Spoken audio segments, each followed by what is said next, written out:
Laravel recently released Laravel VSCode official extension.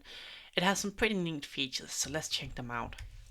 So the first thing you will notice, if you for example use inertia, it has the ability to now find the roots in here. So if we go ahead and just go in here, you can see we can find all the different roots we have in here.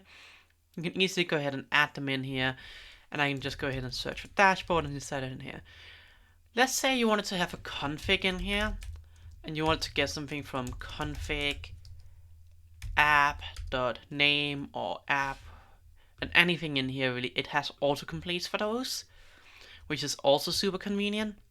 It even works outside of the app configuration file, of course. Let's say we wanted to say config app.test.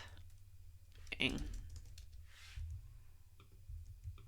this case, it doesn't find it, of course, but if we go ahead now and say app.timezone, for example,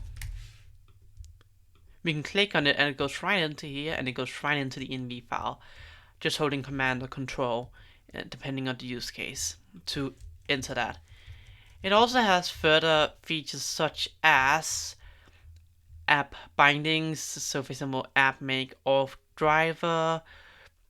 We also have the ability for blade syntax highlighting. We have the ability to retrieve assets using the asset helper. And it has eloquent features as well, which comes in quite handy and useful. So those are some of the key features here.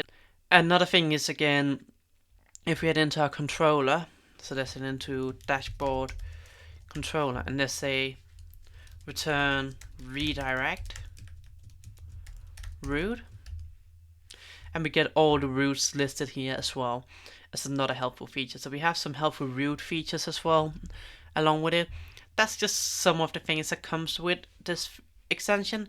Now there's more to come, and I'm excited to share more about this in a video this week as well, where I'll be sharing more details about it and going through it a bit more. But that's all for this admin calendar video.